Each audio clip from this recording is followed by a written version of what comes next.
Good morning children. तो आइए हम लोग आज जो है वॉइस चैप्टर पढ़ेंगे जो इंग्लिश ग्रामर में एक अहम भूमिका निभाता है। एक्टिव और पैसिव वॉइस के भी नाम से इसको जानते हैं, जो इसका काइंड्स है। इसका इंग्लिश ग्रामर में वॉइस से तात्पर्य है कि क्रिया का रूप।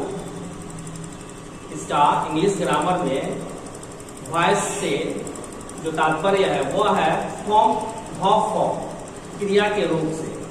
ठीक है, जिससे पता चलता है कि किसी वाक्य का कर्ता, सब्जेक्ट, या कोई कार्य कर रहा है या करता है, या कर्ता पर ही कोई काम, सब्जेक्ट पर ही कोई काम होता है। ठीक है, ध्यान से इसे सुनेंगे कि इंग्लिश ग्रामर में वॉइस से तात्पर्य है कि क्रिया का रूप से, जिसको वर्ब फॉर्म कहते हैं, जिससे पता चलता है कि किसी वाक्य का जो सब्जेक्ट है वह कोई कार्य करता है या उसी पर कोई कार्य होता है। ठीक है, वर्ब के रूप के कारण ही किसी वाक्य को एक्टिव वॉइस या पैसिव वॉइस वाक्य कहा जाता है। वर्ब के रूप के कारण, वर्ब का जो रूप है वो फॉर्म है, उसी के फॉर्म के कारण ही किसी वाक्य को एक्टिव वॉइस कहा जाता है, तो किसी वाक्य को पैसिव वॉइस कहा जाता है। जैसे मान लीजिए कि सब्जेक्ट कोई है, जैसे वो किताब पढ़ती है, तो यहाँ पढ़ने का काम वो कर रही है, तो वह सब्जेक्ट हो गई, और वह जो है खुद काम कर रही है, ना कि उसी पे कोई काम हो रहा है। ठीक है, तो यदि खुद काम कोई करता है, सब्जेक्ट करे, तो एक्टिव वॉइस कहलाता है।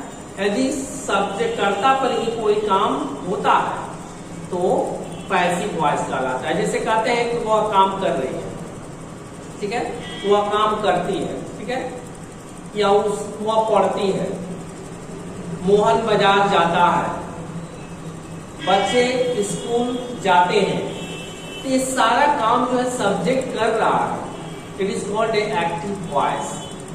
और जब वह काम ना करे, उसी पे खुद काम होने लगे, जैसे बच्चों को पीटा जाता है, मुझे अंग्रेजी पढ़ाया जाता है, ठीक है, उसे गीत सुनाया जाता है,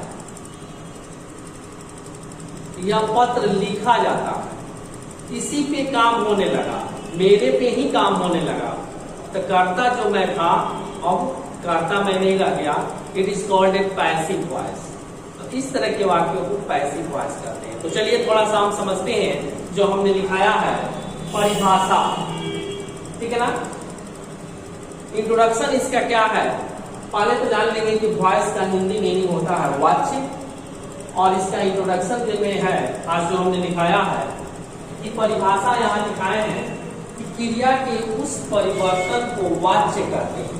क्रिया का जो परिवर्तन है, ठीक है ना, सब्जेक्ट पे कभी काम करना और कभी सब्जेक्ट को ही काम करना पड़ता है, इसी का जो परिवर्तन है, ठीक है ना, जिसके द्वारा इस बात का बोध होता है कि वाक्य जो सेंटेंस है उसके अंतर्गत, जो उसके अंदर आने वाले कर्ता, कर्म या भाव में से किसकी प्रधानता है, किसकी प्रधानता है। ठीक है ना, तो मैंने बताया कि मोहन बाजार जाता है, तो इसमें बाजार जाने का क्या प्रधानता किसकी है, मोहन की है, तो मोहन इसमें क्या हो गया, सब्जेक्ट हो गया, कर्ता हो गया। ठीक है ना, तो ये वाच्य जो है, वॉइस जो है, ये क्लियरफाई करता है कि इसमें किसकी प्रधानता है, सब्जेक्ट की,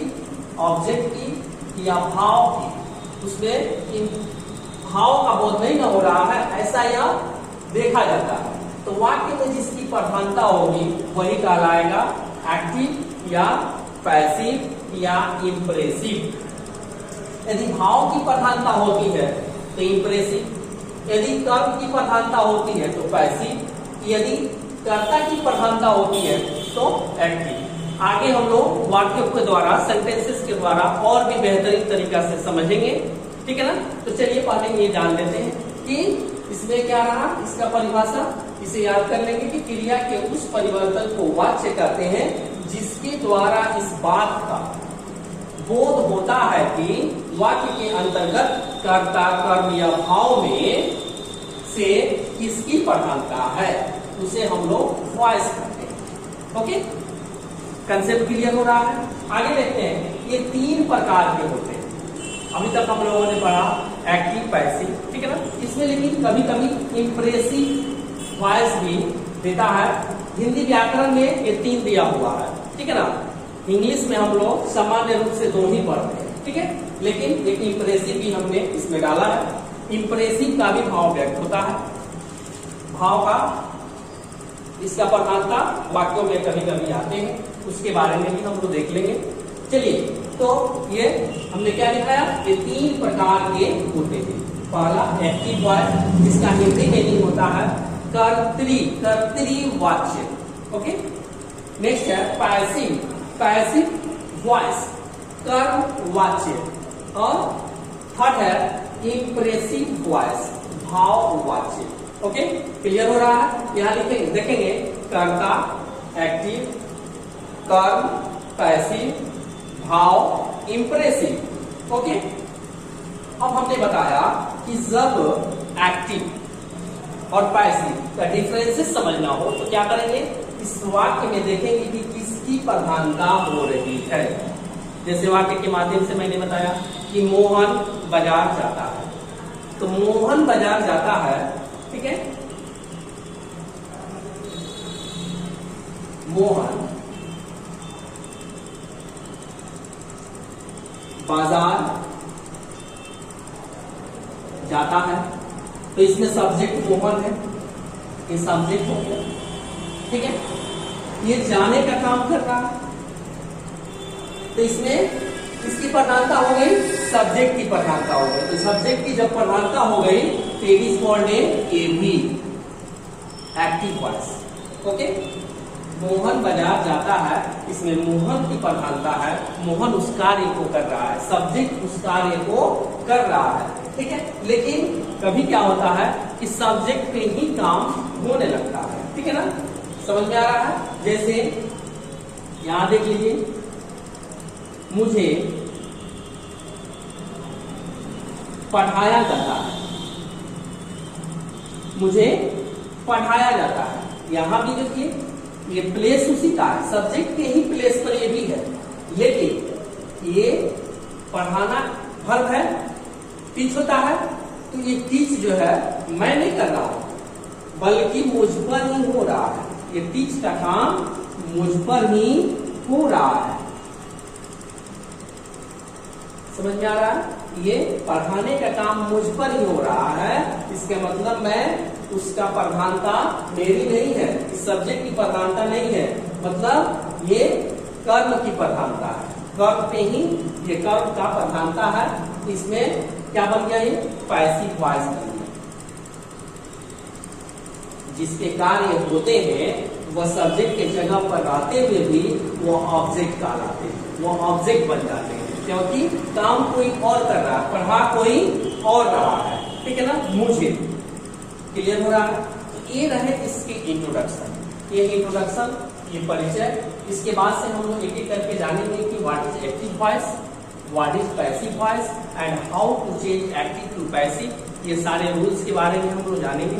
तब तक ये वीडियो आप लोगों को कितना पसंद आया, इससे आप लोग कितना समझे, आप हमें जो है लाइक करके जरूर बताएंगे और कमेंट बॉक्स में जरूर हमें शेयर करेंगे। तो चलिए आज तक इतना ही, फिर मिलते हैं नेक्स्ट वीडियो में, तब तक के लिए गुड बाय।